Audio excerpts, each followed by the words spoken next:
ऐसी कौन सी वस्तु है जो गायों की प्रसन्नता से प्राप्त ना हो सकती हो? शारीरिक स्वास्थ्य हो, मानसिक शांति हो या आत्मिक विकास हो, यहां तक कि अध्यात्म की प्रगति भी गौओं की सेवा से प्राप्त हो सकती है।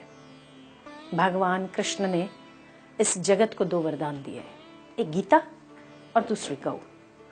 जहां पर गीता आध्यात्मिक विकास करती है, वहीं गैया शारीरिक, मानसिक और आत्मिक विकास करती है। उत्कृष्ट उदाहरण भगवान कृष्ण ने समाज को दिया है कि गायों जैसी कोई शक्ति इस धरती पर नहीं है जिसके लिए कोई वरदान अधेय हो, जो ना दे सकती हो। इसके लिए भगवान भी खुले पैर उस मैया के पीछे पीछे चलते हैं, उनके कदम कदम के पीछे। फिर जनसाधारण की तो बात ही क्या है। गोपाष्टमी आ रही है, गायों के उत्सव का त्योहार।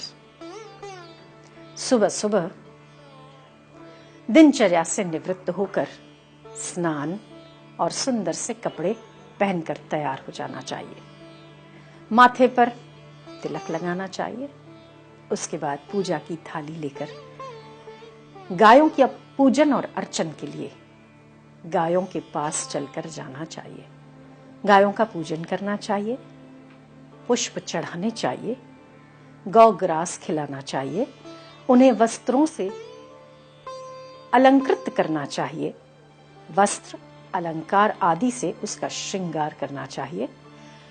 गाय के साथ बछड़े का पूजन करना चाहिए और गायों को संभालने वाले ग्वाले को भी दक्षिणा और वस्त्र आदि देने का विधान गोपाष्टमी के दिन है। इस दिन अपने सुख सौभाग्य की वृद्धि के लिए गायों के खुर की मिट्टी अपने ललाट पर लगानी चाहिए। जब आप घर से बाहर निकलते हैं और अगर वो तिलक करके निकलते हैं तो सुख सौभाग्य और सफलता प्राप्त होती है। गोपाष्टमी के दिन कुछ कदम गाय के पीछे पीछे चलना चाहिए। गोविंद के भिन्न भिन्न नामों का संकीर्तन करना चाहिए। जो व्यक्ति गायों का पूजन अर्चन करता है, गायों को गौग्रास खिलाता है, उसके सुख सौभाग्य की वृद्धि तो होती ही है, साथ साथ उसके अध्यात्म का विकास भी होता है। गायों का पूजन कर उसकी 3 या 7 परिक्रमा करनी चाहिए।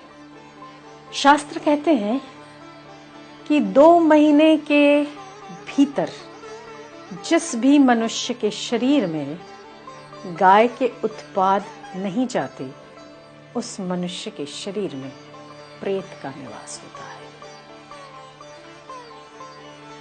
कहने का तात्पर्य उनका यही होगा कि 2 महीने तक गाय का घी, दूध, दही, छाछ, गौमूत्र, गोबर, किसी भी इस प्रकार के उत्पाद यदि मनुष्य सेवन नहीं करता तो उसके भीतर असात्विकता बढ़ने लगती है, रजस और तमस का विकास हो जाता है और परिणाम स्वरूप शरीर का बल और स्वास्थ्य क्षीण होता रहता है।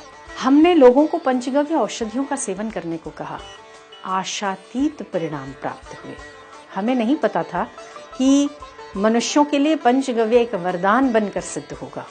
लोग एलोपैथी करके परेशान हैं, लोग उसकी साइड इफेक्ट से परेशान हैं, कोई लोग आयुर्वेद करके परेशान हैं। आयुर्वेद कभी भी इतना शरीर का नुकसान नहीं करता है, पर आयुर्वेद का आधा नॉलेज जिसके पास कम ज्ञान है वो जरूर नुकसान कर सकता है।